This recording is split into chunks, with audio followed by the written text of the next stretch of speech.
Another short video on the Airfield 750 millimeter. This is my 70th plus flight. I've put about over 70 flights on this plane so far, and it's really been a hoot. I've experimented with it, I've modded it, I've played with it. Right now it's you know, still pretty much stock as you would get it from if you bought the whole plane ARF, or if you just bought a kit. This was a kit version, no motor, but it did come with a free prop.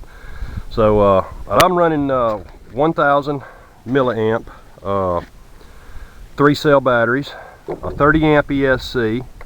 I have a battery alarm inside there. I'm running about a 1 ounce weight in the front, and turn that on. Today it's a little cool, a little windy, but that's okay because this plane flies good. I've done some, it's a Kyosho 763 prop. As you can see, I belly land this thing, so I put some trim coat on the bottom of it. And it is really taking its toll on the belly landing, but it's a fun plane.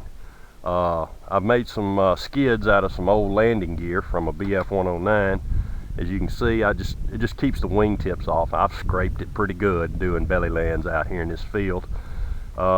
The Kyosho props are running about $5.99 from Hobby Lobby. I've got about a 4mm aluminum prop adapter on the front of a 2409-12 CD-ROM motor. It really does good. Throw on this plane is very minimum. You don't see that rudder moving a whole lot, probably less than 1/4 of an inch at best. I'm going to do about a 5-minute video here on it. I've removed the Hun Hunter decals, and now I just touched it up with some Krylon silver metallic, and it looks good. Down here in the bottom, I actually cut a hole right there with a Dremel tool so that air would go through the fuselage, and it actually helps cool the battery and the ESC. So let's toss this puppy and show you that this thing still flies great after 70 plus flights on it.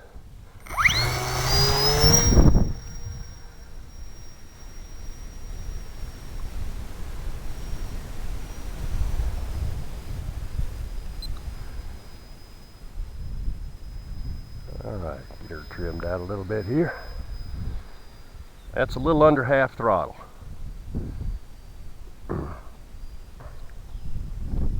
A little headwind going right here. Sun's starting to come out.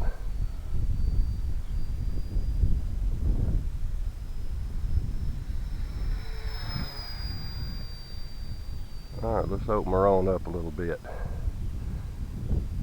I put my own hinges on there. I used a Dubro hinge on the ailerons. I haven't done anything to the elevator yet. I'm running just the elevator and ailerons on this plane. I used a toothpick and just kind of broke it in half and epoxied it into the groove where the rudder was to keep it from moving, and then covered it with a piece of monocoat trim coat, and I'm just running 3 channels,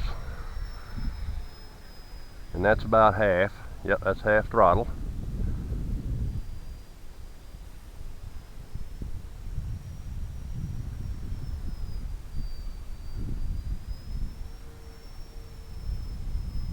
Oh, there's the sun. This has really been a fun plane for me in the Airfield line. I bought the kit version and put my own motor in it. I started with the 2212, stripped the screws out on it, so I had to remove it. So I've just kind of experimented around with all kinds of different motors in it. And so far, the 2212 and the 2409-12 CD-ROM motor worked really well.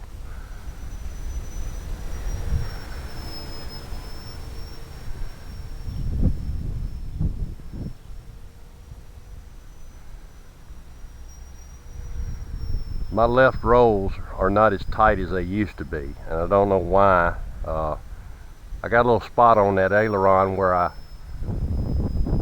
put a hair dryer to it, try to see if I can maybe kind of warm it up a little bit, and I think I put too much heat on it. But yeah,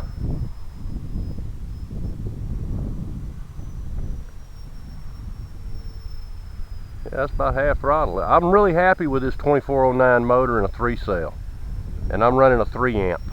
I mean, excuse me, a 30 amp ESC.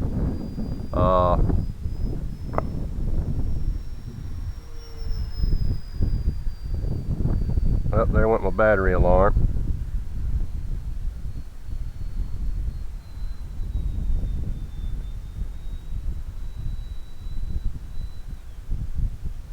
I'm a little higher up than I want to be, but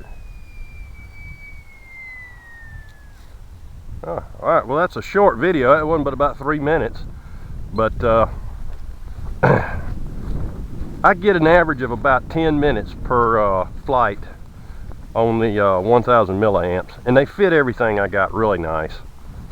This plane flew better yesterday on my in the wind than the GWS Corsair. The Corsair just got tossed.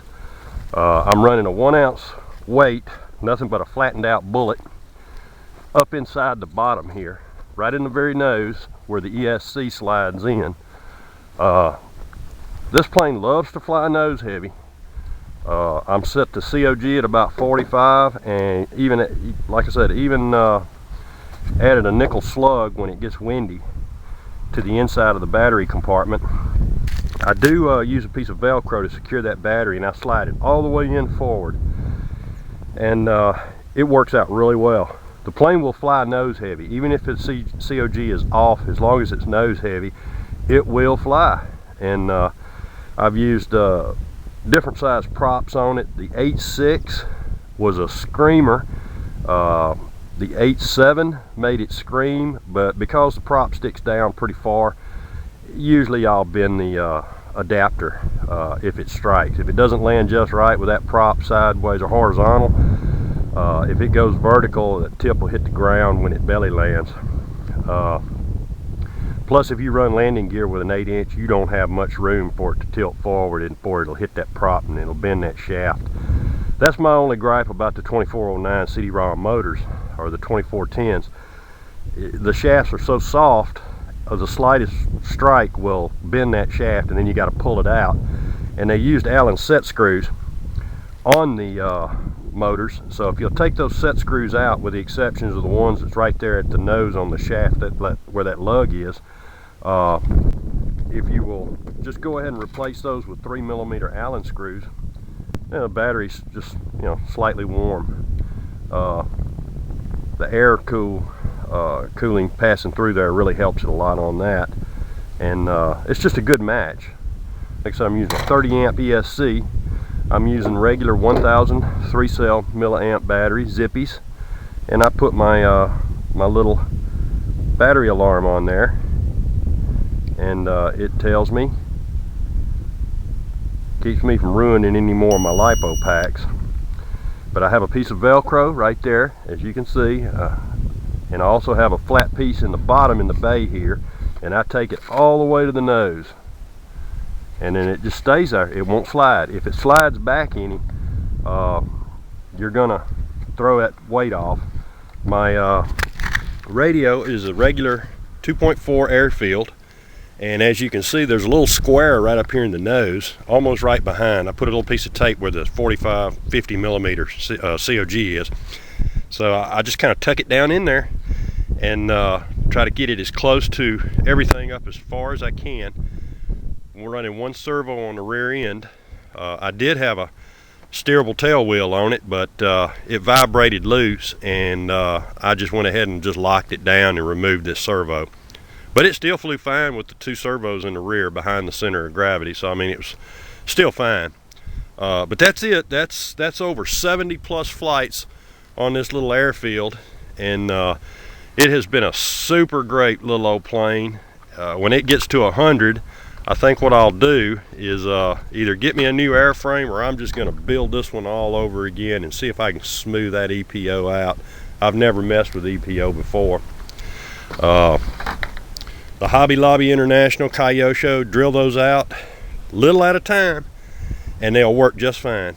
You can even paint the hub inside and it'll look pretty good. Little yellow tips on it. They come black, but that's mine, and I'm gonna fly it some more. So I hope you guys enjoyed this video on my P-47 Airfield 750 after its 70+ flights. By the time I leave here today, I'll have 80+ on it. So hope you enjoyed it. Thanks for watching.